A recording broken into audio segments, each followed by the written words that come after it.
Сайн байцгаана уу? Эрхэм үзэгчдийн мэндийг хүргье. Төвлөрдөр ТV суугийн ярилцлагын нэгэн шинэ дугаар эхэлж байна. За энэ удаад Алс холын баруун эргээс зочин оролцож байгаа. Вашингтон мужид үйл ажиллагаа явуулдаг Монгол соёлын төвийн захирал Оюун Чимэг оролцож, тус төвөөс зохион байгуулдаг хүүхдийн цуслангийн тухай мэдээлэл өгнө. За урилга хүлээн авч оролцож байгаа Оюун Чимэгтэй маш их баярлалаа. Та сайхан зогсож байна уу? Сайн байна уу? Сайхан зогсож байна. Та сайхан зогсож байна уу? Сайхан зогсож байна. Өнөөдөр хоёулаа танай байгууллагын тухай мөн одоо танай байгууллагаас зохион байгуулж байгаа хүүхдийн зослонгийн тухай таарч ярилцъя гэж бодож байна. Тиймээс үндсэндээ хоёулаа ярилцлага танилцуулгаар эхлэе. Өөрийн хувийн танилцуулга, дээр нь одоо Монгол соёлын төвийн тухай танилцуулах уу? За баярлалаа. За намайг Оюун Чимэг гэдэг. Одоо энэ Вашингтон мужид амьдраад 7-8 жил болж байна. Монголд бол гадаад хэлний дээд сургуулийг Орос, Франц хэлний багш мэргэжлэр төгссөн.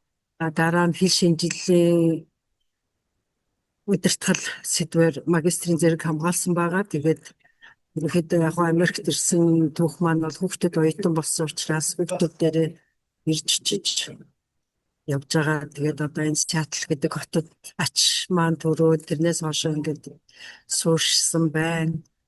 За сүүлийн жилүүдэд бид нар ялангуяа ковидоос хойш хүүхдүүд маань ахлах сургуульд ороод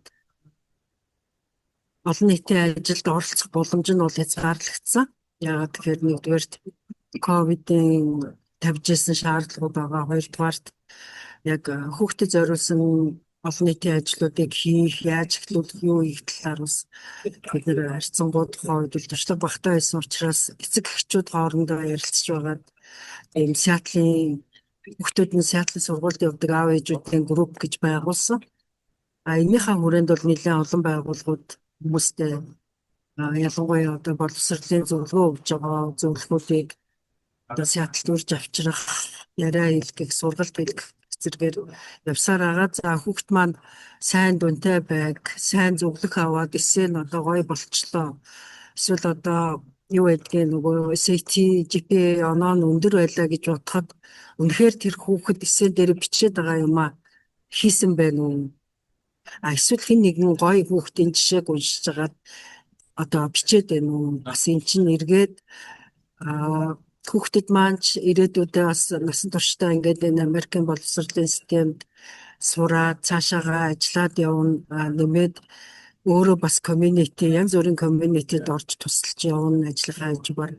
Энийг бодолцоод бид нар хүүхдэдтэй зориулаад үнэхээр тэр хүүхдэд очиод хийх сайн дурын газар одоо олдохгүй, завн байхгүй одоо байвал бид нар яагаад тэрийг бий болгож болохгүй гэдэг үднээс бол Монгол соёлын төвийг байгуулсан.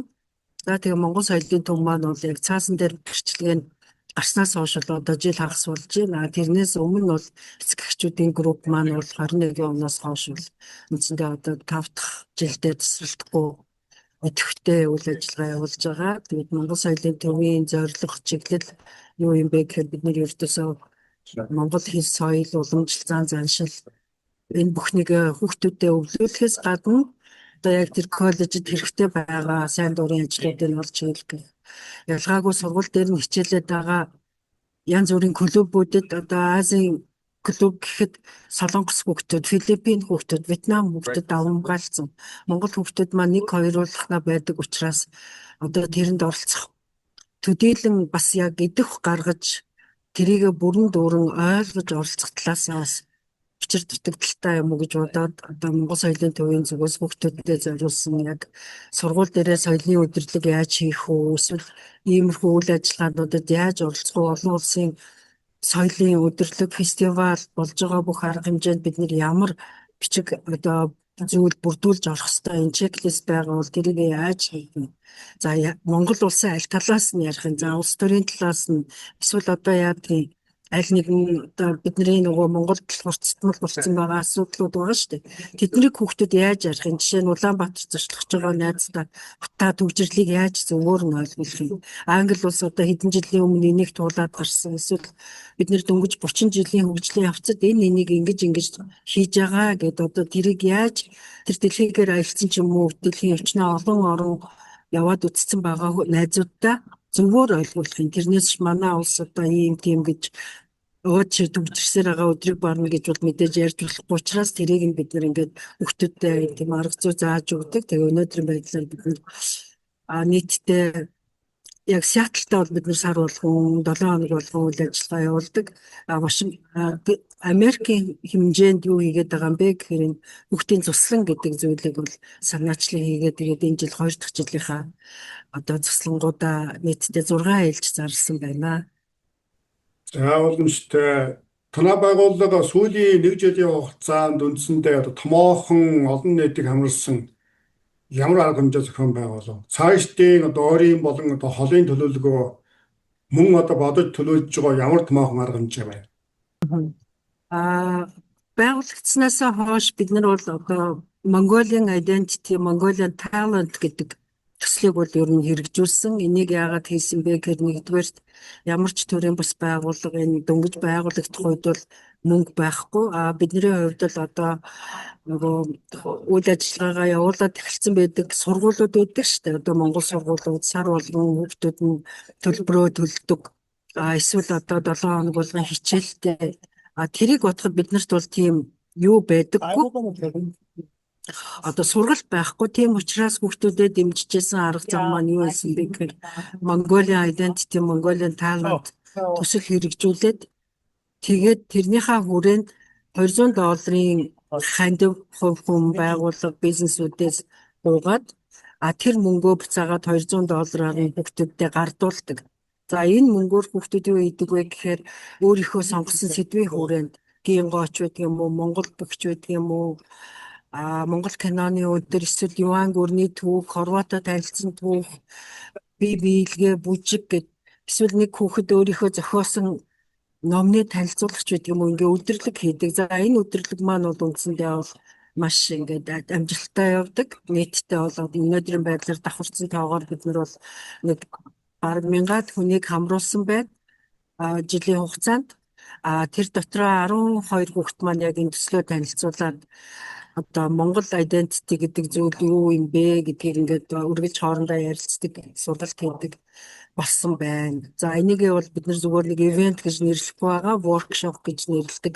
Энэ дээр дандаа сургалт, хүмүүжил, хөгжлийн хичээлүүд хамт ус явагддаг байгаа. За энэ жилийн хувьд бол бид нар Вашингтон мужид байдаг Asia Pacific Cultural Center гэдэг байгууллага байгаа. Тэр байгууллагын 11,000 хүн оролцдог маш том Азийн орнуудын цагаан сарын үзэсгэлэнд оролцсон.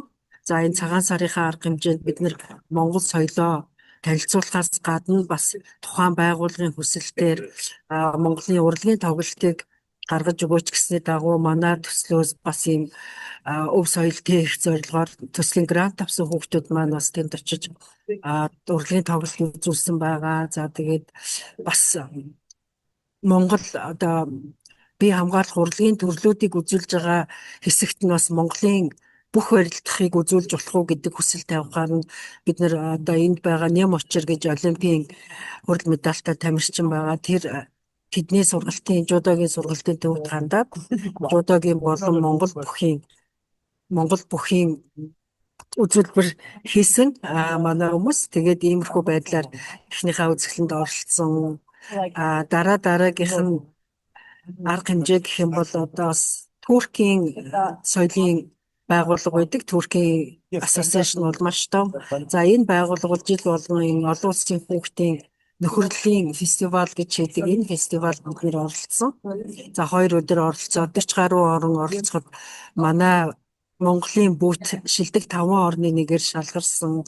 За тэгээ хүүхдүүд маань одоо эндээ нэлийн алдартай Mariners гэж юу байгаа, бейсболын баг байгаа. Тэр багийн тоглолтыг 4 билетээр шагнуулах зэргээр ингээд ер нь бол үзэсгэлэн болж байгаа үзэсгэлэнгүүдэд улс орноо төлөөлөх чиглэлээр бол бүгдээр нь амжилттай оролцоод одоогийн байдлаар 1 4 5 үзэсгэлэнд оролцсон байна. За өмнө нь бол мэдээж бид нэр өөрсдөө энэ өв соёлын чиглэлээр сонирхоод олон жил ажиллаж ирсэн ойлгомжтой энэ чиглэлээр юм хий гэж боддог байсан учраас 2021 22 онуудад хэдийгээр ковидын жилүүд байсан ч гэсэн бид нар яг энэ чиглэлийн үзэсгэлэн хаана юу болж ийн бас төв хүнийхээ зүгээр хүүхдэд дагуулад бол очиод оролцож ирсэн нэг гэртээ байгаа сувенирүүдэд тавиад газрын зураг тавиад нэг Монголынхаа тухай танилцуулах хэмжээнд бол ингээд 21 оноос хойш нэлээд олон үзэсгэлэнгүүдэд оролцсон. Эднийгээ тооцсон бол өнөөдрийн байдлаар үлддэг нэг 10 гаруй удаагийн арга хэмжээнд оролцоод нийтдээ 20 гаруй мянган хүмүүст одоо Монголынхаа тухай танилцуулсан гэсэн юм статистик бид нар бас өөрсдөө хөтлөөд явж байгаа. Танай зослон хүмүүсээ сонирхож байна. Тийм учраас зослонгийн одоо хугацаа хамгийн гол нь хаана байрлах уу, ямар одоо хэсэгт очиж одоо энэхүү арга хэмжээнд оролцох уу тийм ээ. За цаашлаад магадгүй энэхүү одоо зослонгийн хувьд үн өртгийн хувьд ямар хөө байх уу? Эцэг эхийн зүгээс ямар зардал гарах уу? За ингээд зослонд сууснаар одоо оролцсноор хүүхдүүд юу сурч мэдэх үү? Энэ талаар дэлгэрэнгүй ярих уу? За тэгээ. За баярлалаа. Туслан маань өнгөрсөн жил эхэлсэн байгаа. Өнгөрсөн жил бид нэр 3 удаагийн туслан авсан. Энэ тусланд бас ялгаагүй л Америкийн одоо оролцож байгаа хүүхдүүдийн маань тал нь Америкийн бусад мужуудаас ирдэг, тал нь Сиатлаас оролцдог. Ингээд хүүхдүүд маань бол бүгдээрээ найз болоод сайхан амраад хажуугаар нь хичээлээ хийгээд сэтидээ бэлдээд юунда эсэнийхээ драфтыг гаргаад явдаг байгаа. Тэгэд энэ жилийн хувьд бол бид 6 ээлжийн туслан хийхээр ингээд нийтдээ төлөвлөлөөд байна. За 6 ээлжийн туслан авах гэж байгаа бол шалтгаан маань юу байгаа юм бэ гэхээр бүх эцэг эхчүүд хүмүүс бол нэгдүгээр маш их асууж байна. Хоёрдугаар бас хүүхдүүдэд одоо Вашингтон мужийн цаг агаар бол хамгийн таатай Монголын зун шиг болдог. Өглөө оройн жоохон сэрүүндүү өдөртөө бол нэг 70-аас 75 Фahrenheit, Монголынхоор бол нэг 20-оос 25, за зарим өдөр нэг 28, 30 хүртэл халаад байж идэг. Эндхийн орон сууцнууд маань бол AC гэдэг зүйл бол байдаггүй. За шинэ баригдсан нэлээд өндөр үнэтэй орон сууцнуудад энэ бусад ер нь байрнууд маань бол AC байдаггүй, яг нэг Монгол шиг юм сайхан зун болдог байгаа. Тэгэхээр энэ сайхан зуныг ашиглаад хүүхдүүдээ энд амраагаасаа гэж би хүсэж байгаамаа. За бидний зүгээс туслангаа бол $1400 бол төлөвлөсөн. За энэ нь яагаад ийм төлбөр гарч байгаа юм бэ гэхээр Вашингтоны их сургууль буюу University of Washington-ы кампуст хүүхдүүд маань байрладаг. За кампусын зардал бол тодорхой нэг өдрийн хүүхдийн байрлах хоногийнх нь үнэ нэг $60-аас $62 байгаа. 2 ортой, 3 ортой өрөөнүүд байгаа. За хоол маань тэндээ бас ялгаагүй оюутнууд ямар хоол идэж ийн мэл карта уншуулад хоолоо идээд явдаг. Тэгэхээр хоол өглөөний цайнд нэг $17, өдрийн хоол нь нэг $17 явуулчихаар үндсэндээ бол нэг хүүхдийн байр хоолны зардал бол тодорхой болчдөг. За тэрнээс гадна бид нар ирсэн хүүхдүүдтэй Space Needle-дээр гаргаж үзүүлэх Boeing-ийн бүр угсралтын үйлдвэрийг үздэг аялал байдаг. Boeing Factory Tour гэж нэрлэдэг. Тэрийг үзүүлдэг. Microsoft дээр авчдаг, Amazon дээр авчдаг. Гэх мэтчлэн ингээд за төлбөртэй үзүүрүүд маань нийлээд бараг $300 болчихдог. Учраас ингээд үндсэндээ бол $1,100 нь яг байр хоолныхоо зардлуудад явчихдаг юм аа. За үлдсэн зардал маань юунд зарцуулагддаггүй гэхээр мэдээж бид нэг бүжгийн урлагийн одоо багш авж байгаа. Дээрээс нь CT заах багш авж байгаа. Тэр багш нарынхаа цалинг өгөөд үндсэндээ бол Монгол соёлын төвөөс яг бүтэн ажиллаж байгаа 2 хүн маань өөрсдөө цалин өсөхгүй ажилладаг. За өнгөрсөн жил мөн ингэж явсан. Энэ жил бас ялгаагүй тэгж явна. Бид нар туслан эхэллээ. Эхнийхээ өдрөөс эцэг эхчүүдэд тайлангаа өгөөд явдаг. За тэр тайланд юу ордог юм бэ гэхээр хэдэн төгрөгөөр бид нэр энэ UW кампыг захиалчаад байгаа юм. За өнөөдрийн байдлаар хэдэн төгрөгийн тасалбар ямар үзүүрт худалдаж авсан байгаа юм. За үлдсэн мөнгнөөс аль багшид хэдийг өгөх хэдэн цаг хичээл зааж байгаа юм. За ингээ явхаар одоо жишээ нь ингээ хамгийн сүүлд $200-300 үлддэг. За энэнгээр нөхдөд нөхөлц авч идэг гэж юм. Нөгөө өдөр болгон хөргөчөө онгоолгоод туртаа юм аваад иддэг ирдэг хүүхдүүд чинь хэдийгээр хамгийн тухтай ингээ байранд байрлаад хоол идж байгаа ч гэсэн 7 хонохоор ингээд нэг айскрим идэх ч гэдэг юм ингээд нэг өөр юм идмээр санагддаг. Мэдээж жимс одоо хэрэгтэй юм байна. Снакийг аваад тавьсан ч гэсэн тэнд байхгүй зүйлийг нэгтгэдэг байхгүй. Тэгэхээр бид нэр тэрийг авдаг. Гэх мэтчлэн ингээд цуслан дууслаа хамгийн сүүлийн өдөр бид нэр хэдэн төгрөг байранд, хэдэн төгрөг бензинд, хэдэн төгрөг багштай зарцуулсан бүх баримтуудаа явуулаад эцэг эхчүүдтэй өгөөд тэгээ за одоо баярлалаа гэд ингээд ажил маань дуусаад явдаг байгаа. За ямар ч ажлыг үнэлэхэд мэдээж нөгөө 360 хэмийн үнэлгээ гэж ярьдаг. Бид нэгдүгээр хүүхдүүдээсээ ревю авдаг. За туслангийн юу таалагдсан, дараагийн ээлжинд бид нар юу анхаарах вэ? За та нарт одоо энэ хичээл чинь ямар санагдсан? Эсвэл чиний хүлээлтээс давсан уу? Эсвэл хүлээлт нь чи хүрээгүй юу гэд хүүхдүүд бол бүх үнэлгээгээ бичээд өгдөг. За эцэг эхчүүд мэдээж үнэлгээ өгдөг. Эцэг эхчүүд орой одоо за нэг 2 хоноод орой болгон бид нар зум хийгээд за ийм юм байна. Одоо ингэж явж байгаа гэдгээ ярьдаг. За 3 дугаарт нь бид нар хамтарч ажилласан байгууллагаас үнэлгээ авдаг. За эргээд та нарыг авахд дуртай байна. Энэ жил ирээрээ гэдэг одоо энэ жил бид нар өнгөрсөн жилийн ажилласан нэг хөдөөний кемп байгаа. За дээрэс нь UW кампус байгаа. Энэ хоёртойгоо хоёулантай үргэлжлүүлэн ажиллах гээд гэрээгээ хийгээд явж байна. За тэгээд үндсэндээ хамт ажиллаж байгаа багш нараас бас үнэлгээ авдаг. За туслан таалагдсан уу? Бидний арга барил болж гин үү? Чи дараа жил ажиллах уу? Одоо эсвэл энэ жил дараагийн ээлжинд ажиллах уу гэх мэтээр ингээд бас өнгөрсөн жил ажиллаж байсан SAT-ийн багш маань энэ жил хичээлээ зохицуулаад ажиллаа зохицуулаад сүүлийн удирлуудад ээлжүүдэд ирэх гэсэн. Гэх мэтчлэн ингээд бүх ажлуудаа бол үнэлээд, дүгнээд, тайлангаа гаргаад яг байгууллага, institution гэдэг утгаараа бол бид нэлээд энэ тал дээр бол илүү анхаардаг байгаа. За хүүхдүүдийн хувьд бол SAT-ийн хичээлийг мэдээж хийн. Одоо сая 6 сард нэг юу авсан байгаа шүү дээ SAT. Тэгэхээр дараагийн одоо 25 26 оны хичээлийн жилтэй холбоотой эхний шалгалт маань 8 сард байгаа. Тэгэхээр 8 сар шалгалт өгөх хүүхдүүд энэ төсөл дээр амраад SAT-гээ хийгээд аван. За 11 төгсөж байгаа хүүхдүүд ч бай, 10 төгсөж байгаа хүүхдүүд ч бай бүгдээрээ эсээгээ бичдэг. За тэр нь заавал нөгөө Калифорни их сургуулийн тодорхой одоо тэр Берклигийн тэр асуултуудад гэхээс илүү бид нар хувь хүн талаас нь эхнээс нь өөрийг нь аягүй сайн гаргаж сургадаг. За чи тэгвэл өөрийгөө ингээд ямар челленж авсан тэрийг нэг удаа бичиж авчих. Эсвэл ямар лидершип скиллээ гаргасан тэрийг нэг бичиж. За өнөөдрийн болсон үйл явдлаа чинь ингээд бичдэг. Гэх мэтээр ингээд бичүүлээд байхаар манай хүүхдүүдийн цусланд өгж байгаа үнэлгээ хүртэл аягүй гоё тийм уншихад баг уран зохиолын ном шиг гарч ирдэг байгаа. За хажуугаар нь мэдээж Монгол соёлын хичээлүүд орно.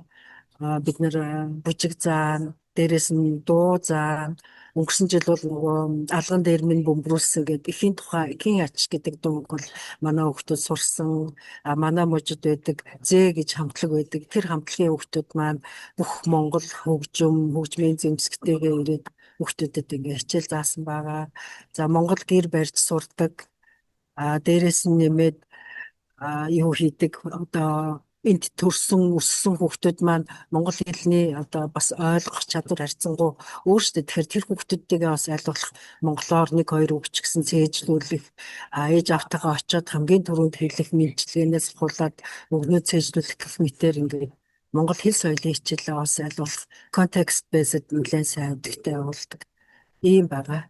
За насны хувьд ямар нэгэн хязгаар байна уу юу? Миний сонссноор дандаа л одоо SAT гэх мэтлэнгээр алхам сургуулийн юм ирээд байна, тийм ээ? Тиймээс одоо ямар насны хязгаартай байх уу? Энэ талаар ярих уу? Яг гоо бид нар бол ер нь онгоцон суугаад ирэх боломжтой насны хүүхдүүдийг авч байгаа. Яагаад тэгэхээр энтхийнхаа журмаар ерөнхийдөө нэг 14-өөс дээш насны хүүхэд өөрөө нисээд ирэх боломжтой байгаа. За өнгөрсөн жил бол 13-та 12-та хүүхдүүд ирсэн. Тэр хүүхдүүд яаж ирж ийн гэхээр эцэг эхчүүд нь хүүхдээ дагуулж ороод чекин поинтаа өнгөрөөд яг нислэгийнхаа гейт дээр очиод онгоцны баг төлөөлгөд өгчдөг. Энд буухт нь би миний нэрийг өгчхөөр би за энэ ийм хүүхдийг тасаж авах гэж байгаа гэдээ өөрийнхөө бичиг баримтыг үзүүлээд чекин поинтыг өнгөрөөд цаашаага яг гарч ирэхэд нь хүүхдэд тасаад авчдаг байгаа. За ийм нөхцлүүдэд зөвшөөрч чадвал хэдэн насны хүүхэд ч ирж болно. Бид нэр 4 багштай. Дээрээс нь цуслан хичээлж явах үед Сиатлын хүүхдүүд маань ирээд сайн дурын ажил хийгээд энэ хүүхдүүдтэй найзлаад одоо ингээд баг болоод цуслангийн маань нэг 10-12 хүүхдээр нэмээд Сиатлын ингээд 6 хүүхд ч юм уу ирээд бид нар баг болоод юм хийхэд их амар байдаг учраас одоо тэр хүүхдүүд бол юм бичих чадвараа сайжруулах гэж бол нэлээх ирдэг байгаа. За тэгээ ангиас нь хамаараад 9-р ангийн хүүхдүүд PSAT-гийнх нь даалгаврыг өгөх. За би PSAT-д орохгүй гэвэл нь өөр Монгол соёлын даалгавар хамтдаа хийх, баг хуваахтаа яг тэр хичээл суухгүй байгаа хүүхдүүдэд би тусна аваад одоо өөр контент, өөр агуулгаар бид нар юм хийх боломжтой байдаг учраас тэнд бол насны ялгаа байхгүй. Онгоцоор нисэж ирж чадчихвэл мэдээж бид нар дунд сургуулийн 7-р ангиас дээшээ ангийн хүүхдүүдийг бол авах боломжтой байгаа. За ойлгомжтой. 7 хоногийн нэг удаагийн зослон 7 хоногийн хугацаатай нийтдээ 6 ангид авах юм тийм ээ? Тий. За тэгвэл багш нарын тухай товчхон танилцуулаач. Танай багт ямар одоо багш нар оролцож байна? Энэ тухай товчхон ярих уу? За нэгдүгээрт би байгаа. Би мэрэгжлийн хувьд бол багш мэрэгжилтэй. Дээрэс нь миний өөрийн маань Монголд одоо өссөн төрсөн газар бол Сэлэнгэ аймаг. Тэгээд Сэлэнгэ аймагт бол Гүн нуур гэж хүүхдийн цуслан байдаг. Энэ цусланд бид нар бол өөрсдөө 7-8 дугаар ангиас эхлээл амарч байгаа. 9-р анги төгсөхдөө цуслангийн одоо тухайн үеийн үйлчлэг хөдөлмөрийн хичээлийнхаа хүрээнд цуслангийн дадлага маягаар одоо нөгөө бэлтгэж тоогооч туслах хийх аяг тав бугаах ажил 9-р ангиас оролцоод 10 төгсөхдөө багшилж исэн. Эргээд оюутны дадлагаар цуслангийн багш бол 1 2 3 дугаар курсыг төгсөөд ер нь бол 100 очоод тэр цуслан дээрээ хүүхдүүдтэйгээ бужигнаад байж идэг учраас цуслангийн хувьд бол миний хувьд бол нэлээд ойр. За дараа нь бас Улаанбаатар хотод шилжиж очсноос хойш хийсэн ажлуудынхаа хүрээнд ч гэсэн бид нэр хүний нөөцийн баг хэлтсэд ажиллаж байхад одоо ажилтнуудынхаа хүүхдүүдийг хөгжүүлэх янз бүрийн хөтөлбөрүүд гаргаад одоо үндэсний төв музей дээр музейник өдөр хийдэг ч юм уу эсвэл найрамдал цуслан дээр өөртөө тусгаарлан хөтөлбөр боловсруулах найрамдал цусланд одоо тэрэгцрийн зам барьж өгөөд эргүүлээд хүүхдүүдэд тэрэнд нь амрах гэх мэтэр ингээд маш олон ажлуудыг хийж исэн болохоор яг энэ хүүхдийн чиглэлээр ялангуяа цуслангийн чиглэлээр бол надад бол нэгэн туршлага бол байгаа. За өмнө нь ч гэсэн энд болж исэн бусад байгууллагуудын цуслан дээр өөрийнхөө хүүхдийг амраах, бэлтгэл ажилд нь оролцох, цусланхай гэх мэтэр ажиллаж исэн. За хоёрдугаарт нь манай цуслангийн туслах багш маань бол ингчин гэдэг. Ингчин манай хүүхэд одоо Вашингтоны их сургуулийн 1-р курсыг төгсөж байгаа. Хүү маань 10 дугаар ангидаа Америкт ирсэн. Америкт ирээд эхний жил ESL ангид байсан. Ковидын дараах яг 21 оны намар байсан учраас тэр жил нэг ч найзтай болж чадаагүй сургууль дээрээ хичээлдээ очлоо, масктай өдөржингөө суулаа, баяртай гэдэг. Нэгдүгээрт өөрийнхөө акцент одоо pronunciation англи хэл дээр одоо үг хэллээ. Тэрнээсээ ичдэг байсан. Хоёрдугаар бас ковидоос болоод ингээд үндсэндээ сургууль дээр бол тэр жил бол найзтай болж чадаагүй. За 11-р ангидаа хүмүүс маань яасан бэ гэхээр клуб гэдэг аппликейшнийг санаачилж хийсэн. Хүүхдүүд ингээд хэдийгээр одоо ахлах сургуулийн жишээ нь амьдралд байгаа хүүхд бол 9-10 дугаар ангид ирээд найзтай болоод явах. 9-р ангид оронгуудаа мэдээж хийх бол амархан. 10-таа 11-т ирж байгаа хүүхдүүд бол хэцүү. Яагаад тэгэхээр 9-р ангиас эхэлсэн клубтэй тэр хүүхд дараа жил нь явж идэг. Хаан зарна гардаг, хизээ гардаг, яаж мэддэг, яаж бүртгүүлдэг тэр бүх процессоо мэддэг. Манай хүүхд болохоор ингээд нэг тэр нөгөө сургуулаас ирдэг аль биесны мэдээллийг хүлээгээд ингээд байсаар байтал одоо сакснич байдаг юм уу, гар бөмбөгч байдаг юм уу ингээд багууд бүрдээд аль хэдийн хичээлээд эхэлсэн бүх юмд л дандаа өөр таврын бүртгүүлсэн ч юм уу эсвэл waitlist нь байж байгаад орох ёстой гэсэн юмнуудаа хоцорчдөг байсан болохоор юм club application гэдгийг хийсэн. За тэгээд тэрийгээ сургуультай тэр жилийн 11-р ангид орохдоо өгөөд аюул олон найзуудтай болоо. За тэрнээс хойшоо ер нь юм олон нийтийн ажил дуртай болсон байгаа. За хоёрдугаарт нь манай Вашингтон мужид PineCon гэж аюул сайн одоо код заадаг академи байдаг. Хүүхдүүдэд эдгээр бол одоо 8 жил ажиллаж байгаа. 18 оноос хойш бараг 7 жил явж байна. За эдний анхны төгсөгчдийн нэг, анхны хэлсэгчдийн нэг тэгэхээр хүү маань бол компьютер сайенс чиглэлээр сурж байгаа. Тэгээд дээрээс нь бол одоо энэ Монгол соёлын төвийн захин хуудас хийх, сошиал медиануудыг хариуцах гэх мэт бүх ажлыг бол давхар хийгээ явдаг байгаа. Тэгээ манай хүүхдүүд сакс одоо энэхийнхаа саксны бас анхны хүүхдүүдийн клубын нэг нь байгаа. Өнөөдөр энэ төр манаас төвцөөнд орохгүй байж байна. Одоо энэ 7 хоногт. За гар бөмбөгийн бас анхны хүүхдүүдийн нэг 3 жил хичээлээд энэ жилээс туслах багш болоод явж байгаа. Гэх мэтчлэн ингээд яг Сиэтльтаа болдог бүх олон нийтийн ажлуудад оролцож явдаг учраас манай хүүхдээс энэ хүүхдүүдтэй ингээд ер нь бол танил хэрэгтэй айгуу сайн. Тэгээд бүх хүүхдтэй найз болсон бүх хүүхдийг яг байгаагаар нь ойлгодог, хүлээж авдаг тийм байгаа. За нэг багш маань бол одоо North Seattle Community College-ийн 1-р курс төгсөж байгаа хүүхд байгаа. Бэлэг Заяа гэдэг энэ хүүхд маань бол бүжгийн багш. Дээрээс нь бас өөрөө сакс тоглодог хүүхэд. Тэгээд энэ хүүхэд юу заах юм бэ гэхээр бид нэг флаш моб дэлгэрүүлж байгаа. Уухаа гэж дуун дээр дэлхийн хамтлагийн уухаа гэдэг дуун дээр. За энэ флаш мобоо тэгээд хүүхдүүдтэй бас мэдээж одоо янз бүрийн багт хуагтаад ажиллахад бол бас бага ахлаад ингээд нөгөө багш нар маань ажиллана. За сүүлийн 3 ээлжинд ирэх гэж байгаа нэг сэтигийн багш маань Пол гэдэг Солонгос хүүхд байгаа. Тэр хүүхд маань бол 1580 он авсан. Өнгөрсөн жил бас ирж бид нарт сэтигийн математикийн хичээлийг зааж ирсэн. Энэ хүүхд одоо Калифорни их сургуульд сурж байгаа. UC-гийн Дэвис л байлуу аль нэг салбарт нь байгаа. Яг би сургуулийн бол сайн санахгүй. Гэхдээ бидний эцэг эхчүүдтэй бол багш нарын резюмег бол илгээчдэг. За тэгээд дахиад бас нэг сэтигийн багш байгаа. Ингээд үндсэндээ бол 4 багштай. За манай өнгөрсөн жилийн Вашингтон мужийн амрагчдын хувьд бол цусландаа амарснаас хойш 100% бүгдээрээ Монгол соёлын төвтэйгээ хамтарч ажилласан. Энэ бол мэдээж ямар нэгэн одоо тэдний зүгээс би гишүүнчлийн төлбөр авдаг ч юм уу эсвэл та нар ингээд заавал ирэх ёстой гэдэг байдлаар биш өөрсдөө энэ ажлаа хийх дуртай болчихсон. Тэгээд бүгдээрээ Монгол соёлоо танилцуулсан, бүгдээрээ удирдлагоо хийсэн, шаардлага хангаж байгаа хүүхдүүд маань Америкийн ерөнхийлөгчийн сайн дурын шагнал одоо тэр Жо Байден ерөнхийлөгч байх үеийнх нь гарын үсгтээ тэр алт мөнгө хүрэл медалуудыг бол авсан байгаа. За энэ хүүхдүүдээсээ бид нар одоо клубын ахлагч болгож бэлдээд эх 7 хоногт бид нэр Сиэтлийнхаа хүүхдүүдэд зориулсан эрчимжүүлсэн тийм 3 өдрийн бууткамптай тэрүүгээр бол яг хүний хөгжил, элтгэх урлаг бусад зүйлсийг тэр хүүхдүүд маань ингээд сургагч багш болж бэлтгэж байгаа дараагийн Монгол соёлын төвийн үндсэн бүтцэд орж ажиллах клубүүдийн ахлагч нар болох юм. Тэр энэ хүүхдүүд маань ялгаагүй бас ирээд ажиллах байгаа. За ингээд харахад бол өнгөрсөн жилийн цуслангийн бусад мужуудаас ирсэн хүүхдүүдийн 50% нь энэ жил ирж байна. За хамгийн эхний ээлжинд хоорондоо ярилцж байгаа одоо 7 сарын 3-наас 10-ны ээлжинд үндсэндээ 6 хүүхд 30 амарч ирсэн хүүхдүүд ирж байна. За 29-наас 5-ны ээлжин дээр бас 4 хүүхд байна. Ингээд нийтдээ өнгөрсөн жилийн маань бусад мужийн хүүхдүүдээс тал нь бол хүрээд ирж байна. За тал нь энэ жил 12 дугаар ангид төгсөө явцсангууд маань бол мэдээж ойлгомжтой дараагийнхаа зорилгыг төлөвлөсөн байгаа учраас тэр хүүхдүүд бол ингээд эргэж амрахгүй нь бол ойлгомжтой. За зарим хүүхдүүд Монгол явж байна. Зарим хүүхдүүд нь сургуульдаа тэндээ 100-ны хичээл нэмээд авсан байгаа.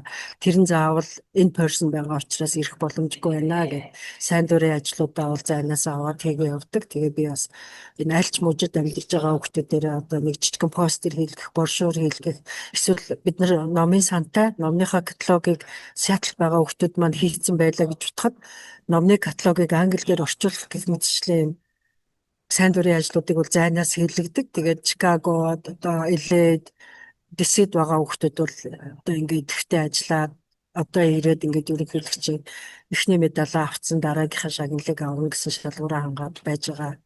За тэгээ өнөөдрийг хүртэл одоо Монгол соёлын төв маань бол ерөнхийдөө бол хувь хүнээс одоо ирсэн хүүхдүүдийг маань дэмжиж өгснэг $4,800 хүчээр өнөөдрийг хүртэлх бүх ажлаа бид нар ингээд коверлоод явж байна. Бүтэн 2 жилийн хугацаанд.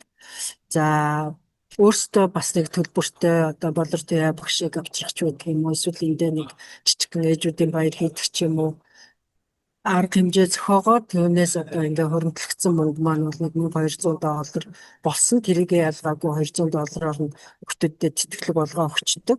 За нэг хүүхэд тэтгэлэг авсныхаа хүрээнд арга хэмжээ зохиоход 30 айл бол одоо найзууд нь байна. Эсвэл одоо бид нэр өөртөө зараа тавихаар зарын дагуу ирж байгаа хэсэг айл байна. Нөгөө жишээ нь одоо таны хүүхэд нэг ивент хийлээ гэж бодоход таны найзууд хүүхдийн чинь найзуудгаа ирж байна. Ингээд яг тэр ивент болгон айгуу тийм дахин давтагдчихгүй. Тэгээд дээрэс нь хүүхэд нь ингээд бүхэл бүтэн Монголынхаа соёлыг ярих гэж байгаа учраас гэр бүлэрээ гоё Монгол хувцас өмсөд ирчихсэн. Тэгээ хүүхдүүдтэй нэг жижигхэн одоо снэк бэлдээд ирчихсэн энэ хөтөлбөрүүд бол маш амжилттай болдог. Тэгээд нэг газар Монголынхаа тухай нэг юм яриа сурцсан хүүхэд дараа тийм заруудад өөрөө айгүй тийм соргог болчдөг. За хаана ямар сургууль дээр нь юу болох чинь өө энэ Монгол байхгүй би орё. Багшаа та нөгөө самбараа өгөөч. Ойногч нөгөө тийм самбарчин байна уу? Ийм сүвнэр байна уу? Эний чинь би тийм юмд хэрэглэчихэд үгүй манай эсвэл нэг найзуудтайгаа нэг өөр юмд очих гэж байгаа. Тэнд ийм сүвнэрээ авч чаа бид нар Монгол хувцас өмсөж очих гэж байгаа. Гэх мэтчлэн ингээд хүүхдүүд маань бол Монгол соёлоо одоо айл болох чадхаараа бол түгээгээд ажиллаж байгаа. За хоёлаа бүртгэлийн тухай ярилцъя. Бүртгэл эхэлсэн үү? Бүртгэлийн журам. За мөн одоо төлбөрийн систем тийм ээ яаж хүмүүс төлбөрөө төлөх үү? Уян гадан төлбөрийн тогтолцоо байна уу? Энэ тухай ярих.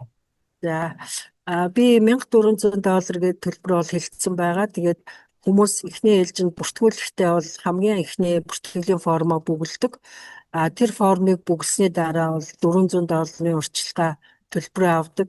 За $400-аар бид нар юугийн төрүүлж авч байгаа юм бэ гэхээр хүүхдүүдийнхээ тоог эцсийн байдлаар гаргах зорилготой. Яагаад тэгэхээр одоо жишээ нь Boeing-ийн factory tour бол одоо 8 сарын билет өнөөдөр бараг зарагдаад дуусчихдаг. Тэгээд ийм гоё тата 100 болдог учраас 100 Сиэтлд одоо машин түрээслэх яг хэд онцны нисэх буудлын дээрх түрээсийн газрууд машин түрээслэх газрууд бол бүгдээрээ боломжгүй болцсон байдаг. Зочид буудлууд дүүрсэн байдаг. Бүх аутдор activity дүүрсэн байдаг учраас бид нар урьдчилж одоо нэг баримжаа авж байгаад одоо энэ ээлжинд нэг 15 хүүхэд ирэх юм шиг байна гэвэл 15 билетээ авчдаг. За тэгвэл 15 биш байлаа гэж одоо 12 болчлаа гэж бодоход одоо энэ өвөл нүүж ирсэн эсвэл одоо манай Монгол соёлын төвийн ажилд оролцоод явж байгаа бас нэг юм Боингийн музей очиод хүүхдүүдтэй үеийнхээ хүүхдүүдтэй үзчихмээр байгаа. Хүүхдүүд байвал за надад нэг билет, 2 билет илүү байл. Энэ баг дотор хүүхдээ оруулаад явуулаад үзүүлэх үү гэх мэтэр нөгөө дутуугаа дүүргээд ингээд авдаг учраас биднэрт өрчилж авж байгаа $400 маань бол нэгдүгээр цэцлэнгийнхаа хүүхдүүдийн баримжаа гаргах, хоёрдугаарт энэ олдохгүй болчдөг билетүүдээ авах зорилготой байдаг. За тэгээ их газар нөгөө group discount гэдэг юм бол одоо жишээ нь манай Space Needle дээр бол байдаггүй. Одоо очрлол орохоос арга байдаггүй. Яагаад тэгэхээр зун нь ингээд бизи болчдөг учраас бид нэр аль болох урьдчилж билетүүдээ авдаг байгаа. За цуслан эхлэхээс 2-7 хоногийн өмнө буюу одоо 7 сарын 3-ны цуслан маань одоо өнөөдөр маргааш эцэг эхчүүд маань үлдэгдэл төлбөрөө хийх ёстой. Тэгээд үлдэгдэл төлбөр нь бол үндсэндээ бол байрныхаа зардлыг бол бүгдийг бид нэр өгдөг. UW-ийн кампус бол урьдчилж одоо 70% өгчөд дараа нь 30% дуусаад өгөөрэй гэдэг полиси бол байдаггүй. Бид бүх зүйлээ 50 дээрээс нэмээд security deposit байршуулж ээж тэнд бол байрладаг. Нэмээд даатгал маш үнэтэй байдаг. Яагаад тэгэхээр энэ их сургуулийн кампусын орчин учраас янз бүрийн одоо violence-удаас хүүхдүүдийг сэргийлэх зорилгоор одоо жирийн үед авдаг 1 саяын даатгал биш бид нар бүр 2 саяын даатгалтай ийм иншүренсийг бас туслан дээрээ хэрэглэдэг байгаа. За бүртгэлийг бол Google формоор зарын дараа манай одоо Монгол соёлын төвийн пэйж хуудас байгаа. Пэйж хуудсан дээр цуслангийн зар тэр зарын манд орвол орчихсон байна. За хүүхдийн хураамж үндсэндээ бараг 100% шахуу зардалтай яваад дуусчих юм шүү дээ. Тэгэхээр магадгүй эцэг эхчүүд хандуу өгөөд бас баярлах юм байна тийм ээ. Яг хөө өнгөрсөн жил бид нар ингэсэн одоо тэргүүл баримтаа хараад бүх зүйл ингээ гараад ирж байгаа шүү дээ тодорхой. Тэгээд та хоёр минь одоо ингээд яагаад хоёлоо ингээ цаг наргүй цалингүй ажиллаад байгаа юм бэ? Энэ олон хүүхдүүдийг ингээ аваад энэ олон хүүхдийн аюулгүй байдлыг хариуцаад ингээ явж байгаа одоо багшаа айгүй их баярлж байна гэхээр би зүгээр за манай хүүхд оюутан болж байгаа үнэхээр баярлалаа гэж бодож байгаа бол та нар манай хүүхд рүү л одоо тип өгвөл зүгээр. Яагаад тэгэхээр энэ хүүхэд нэгдүгээр мөнгөний ашиг харж энэ туслаг хийж сурмааргүй байгаа юм. Хоёрдугаар чанартай үйлчлэгээ үзүүлсэн хүүхэд нь happy, эцэг гэх нь одоо үнэхээр сэтгэл ханамжтай, дээрээс нь нэмээд тэр хүүхдэд одоо ирээдүйд нь үр дүн гаргаж, үр нөлөө гаргаж чадхууц бид нэр өөрчлөлтийг 7 хоногийн хугацаанд толгойд нэгэн бодуулаад харьсан бол одоо мэдээж тэр маань бид хоёрын хувьд л хамгийн том шагнал. Тэгэхээр яг эцэг эхчүүд хүүхдүүд маань бол нэг бага хэмжээний нэг $50-100 бол мэдээж тип гэдэг одоо хөдөө өгөөр онц сураарай гэж хэлээрээ гэдэг бол өгдөг. Тэрийг бол бид нар тэргүй одоо Америкийн нийгэмд үйлчлэгээ сайн үзүүлсэн бол манай хүүхд тэр типээ аваад тэрийг одоо өөрөө бол айгүй их баярлж исэн. За хандив үгийгээ жишээ нь нэг ээж бол хүүхдээ дагаад хүрээд ирсэн. Яагаад ирсэн гэхээр одоо ерөнхийдөө практикэл бид нар туслангуудыг мэднэ. Гэхдээ тэр туслангуудыгаа би муулж байгаа юм биш. Ер нь мэдээж бүгдээрээ л боломжоор хоттой мужтай туслан хийж байгаа. Airbnb аваад хийж байгаа анч байна. Амралтын газар очиод хийж байгаа анч байна. Туслан дээр тодорхой одоо янз бүрийн том кампууд байдаг шүү дээ. Одоо Христийн эсвэл одоо яадгийн бүр 200-300-аар хүн байрлаж идэг кампд хийж байгаа анч байна. Тэр нөхцөл боломжуудыг бид нэр жилээс жил бүгдээрээ л илүү сайжруулад явж байгаа. Тэр утгаараа нэг ээж бол өнгөрсөн жил бол за би ингээд хүүхдүүдээ ер нь над дээр ч гэсэн хүмүүс айгүй их асуухтаа хэлдэг. За манай хүүхд тийшээ тийм тусланд явсан чи ингээд зарим нь газар унтчихсэн, зарим нь нэг гудас дэвссэн, нэг даав өмөрцөн унтчихсэн, хийсэн хоолыг идэж чадаагүй гэж илээ. Эсвэл айгүй их тийм шумуултай, одоо юутай гол усны иргэнээр нэг тийм байшаа авцсан байсан. Тэгээд одоо ингээд олноороо ингээд яг ингээд хүүхэд болохоор тухайн үедээ би энийг хараад хөөрөөд өнгөрсөн ч гэсэн гэртээ ирээд ингээд 2 өдөр унтлаа, айгүй их ядарсан, дахиад тийм тусланд явахгүй, Монгол кампд явахгүй гэж хэлээд байгаа гэд. Тэгээд нэг ээж бол бүр хүүхдээ аваад нисээд ирсэн. За туслангээ чи үзье, би онлайнаар ажилладаг болохоор ингээд хаач хамаагүй одоо машин түрээслээд дагаж явж юмын үзье, эсвэл одоо Airbnb-д ойрхон байгаад үзье гэсэн. Тэгээд тэр хүн бол нэг хоноод явсан. За ингээд бүрэн итгэж байна. Танаа туслан үнэхээр одоо ингээд эхний өдөр нь бид нэр тэр Amazon, Microsoft-ийн төрүүдээ хийчдэг байхгүй. Тэр хүүхдийн юмыг харах үнцэг хамаагүй өөрчлөгдчихдөг. За энд ингээд бид нар зүгээр ирээгүй юм байна. Энэ маань ингээд зүгээр нэг борд гейм тоглоод ч юм уу эсвэл гадаа нэг сакс тоглуулчаад нэг хоол идүүлээд суулгах гээд байгаа газар биш юм байна. Энэ маань ингээд энэ хоёр хүн нэгдүгээр цаг наргүй цалин өсгөө ажиллаж байгаа юм байна. Хоёрдугаар ийм юмыг бид нэр ойлгоосоо энийг үзээсэй гэж бодож авчирсан байна. Яг тэр болгонд нь тохирсон дандаа нөгөө focus group discussion тэгээ бид нар situation based ингээд хүүхдүүдтэйгээ ажиллах бүх game ice breaking бүгдийг аюу сайн бодолцож хийдэг байгаа. Тэгэхээр ерөнхийдөө бол туслан маань хандив авахыг бол бид нэр мэдээж дэмжинэ. Тэгээд тэрүүгээрээ бид нэр юу хийх вэ гэдгийг бол эцэг эхчүүдтэй бол тодорхой дараа нь бол тайлагнана. За тэр нь манай бүтэн жилийн хагас жилийн тайлангуудад ороо явдаг. Тусланд амраад өнөөдрийг хүртэл ажиллаж байгаа хүүхдүүдийн аав ээжүүд ч манай нөгөө татврын дугаарыг авж байгаа хандив хийдэг. За тэр мөнгнүүдийг бид нэр цуглуулж агаад нэгэнд өөр мужаас ирсэн хандивыг бид нэр Сиэтлийнхаа хүүхдүүдэд одоо чи $200 төсөл хий гэж өгөх нь ёс зүйгүй учраас одоо Лос Анжелесийн ч байдаг юм уу Сан Францискогийн ээжүүдийн Монгол соёлын төвийг дэмжиж өгсөн хандиваар бид нэр буцаагаад нөгөө том соёлын арга хэмжээнд дээрээ хэрэгэлдэг. За тэнд хэрэглэхэд чи ингээл жишээ нэг жижигхэн одоо юу гэдгийг дахиад цаа судалдаж аавна одоо самбруудын ингээд зардлууд гарсаар байгаа. Сая бид нар нэг бүтэн өдрийн Монголын соёлын өдрлөг хийхэд $1,300-400 зардал гарсан байлээ. За тэгээд тэр зардлыг бид нар хаанаас coverсэн гэхээр Сан Францискогоос өнгөрсөн жилийн тусланд амарсан хүүхдийн ээж нь энэ жилийн өгсөн хандивын $200, Лос Анжелесийн хүүхдийн ээж өгсөн $300 хандив. Тэгээд манай энэ Сиэтлийн нэг хүүхдийн одоо аавынх нь гэр бүлийнх нь өгсөн хандив нийлээд нэг том соёлын өдрлийн ард гарчиж байгаа юм.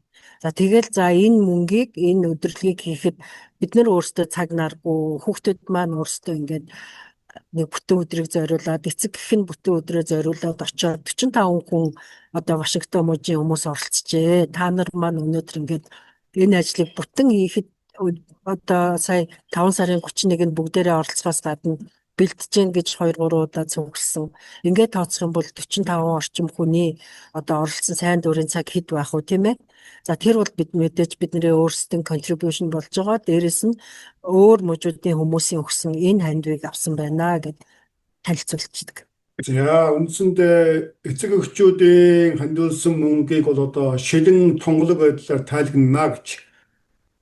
Дашин дөртөд Монгол соёлын төв бол төрийн бус байгууллага, ашгийн бус байгууллага. Тийм учраас та бүхний өгж байгаа хандив бол татврын тооцоо хийх үедээ татврын одоо орлогоос хасан тооцол болдог гэдгийг бас энд дурдах нь илүүцгэжээ. За бидний ярилцлага үндсэнд өндөрлж байна. Тиймээс үлдэж байгаа хугацааг таны мэдээлд үлдээж байна. Та магадгүй хэлхийг одоо хүсэж байсан. За мөн одоо би асууж амжаагүй ийм зүйл байгаа бол энэ боломжийг танд олгож байна. За баярлалаа. За бид хоёрын ярилцлагын маань гол зорилго цэцлэнгийн тухай байсан болохоор би цэцлэнгаа бол илүү ярихыг зорилоо. Тэгээд ашгүй бус байгууллагын хувьд бол бид нар эхний 2-3 жилийн гарсан амжилтууд маань бол одоо альж байгууллагад ч ажиллаа танилцуулах нэг facility-г нүгүү ашиглах эсвэл нэг хүнийг авчираад биднэрт ингээ яриа хийгээд өгөөч, зөвлөөд өгөөч, бидний ажил яаж явж байгааг хараад өгөөч гэж уухад бол тэр хүмүүс маань дуртай зөвшөөрдөг. Энийг анхнаасаа бид нар ингэж шилэн байна гэдэг бодлого барьсан, анхнаасаа бүх зүйл маань ил тод тайлгнсан. Та өнөөдөр манай 6 удаагийн ивентэд мөнгө төлсөн хандив өгсөн бол танд би 6 удаагийн тэр ивентийн тайланг илгээдэг. За 2 удаагийн маань арга хэмжээнд оролцсон төгөлдөр ахаас за тэдэнд төгрөг ирсэн, эсвэл хүүхэд нь оролцсон $50 хураасаа гэвэл тэрийгэ буцаагаад бид нар танаа гэр бүл тайлгнадаг. За ингэж явсныхаа хүчээр биднэрт одоо цагаа зориулах хүмүүс бол маш их болсон.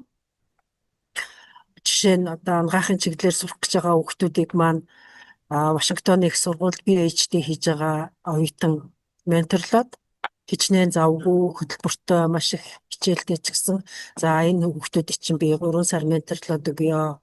Ангаахын сургууль дээр авчираад харуулад одоо ингээд дагуулад үзэх харах юм хийгээд өөрсдөө одоо сургуультаа өөрсдөө бэлтгэх зорилгоор real project хэрэгжүүлэх гэж байгаа бол ямар төсөл байж болохын охтууд жишээ нь тий одоо mental health forum хийх гэж байна уу эсвэл охтын эрүүл мэнд байна уу хүүхдүүдийн эрүүл мэнд байна юу ч хийсэн тэр хүүхэд нэг жижигхэн юм яриад 20 хүүхдэд 30 хүүхдэд тэр өөрийнхөө эзэмших гээд байгаа мэрэгжлийнхаа дагуу айхгүй ичгүй ярих тэр одоо сэтгэл зүйн болоод бусад дархлаагийн үрдэн суулгаад үгүй мэрэгжилдээ бүр чин сэтгэлээсээ дурлалтан тэрнээсээ ойлгуулах гэхүүтэй бид нартай ингээд ажиллаж байгаа менторууд маань бол бүгдээрээ өнгөө ажилдаг.